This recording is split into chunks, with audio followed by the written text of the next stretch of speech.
"Are you coming home for your father's birthday?" my mother asked on the other end of the phone. "Yes, Mom, I'll be there." I glanced at the door of the director's office. If I'm not redacted and spending a mandatory 6 weeks in a mental health facility. For the 6th time in about as many minutes, I rubbed my clammy hand on my black dress slacks. "What's wrong?" Mom asked. "Nothing." There was silence on the other end, and I knew she was standing there, in her home office, waiting for me to tell her the truth. She always knew when one of us was lying, and she could wait us out with patience and love like no one else on the planet. I both loved and loathed that about my mom.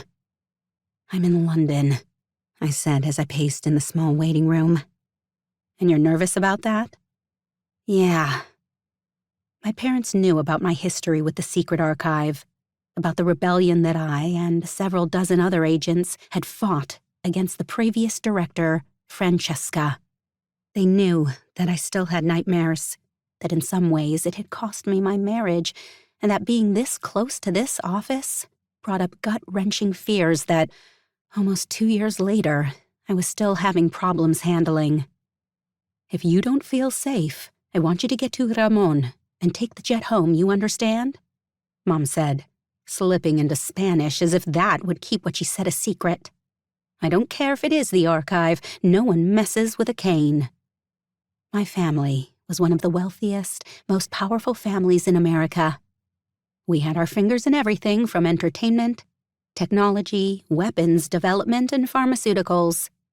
No one fucked with us. And if they did, they found out real quick that it wasn't a smart move.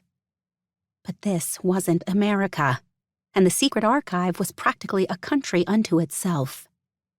Outside the jurisdiction of every single government on the planet, the archive had been around since the Library of Alexandria.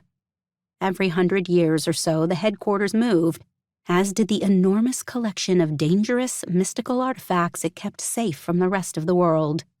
Down through the ages, the archive had grown from a small group of men and women determined to safeguard the artifacts to a worldwide secret organization that employed thousands, both mundanes like me and supernaturals such as orcs, gargoyles, werewolves, fae, and ephemerals.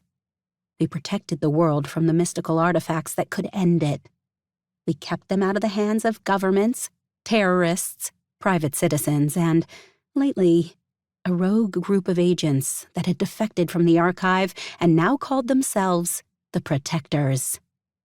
But that altruistic mission didn't mean that every once in a while, someone didn't come along and take over that was themselves a real-life villain.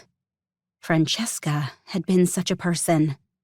She was responsible for the deaths of hundreds of agents and their families, for conducting experiments on mundanes and supernaturals alike, for degrading the trust the archive had built over centuries.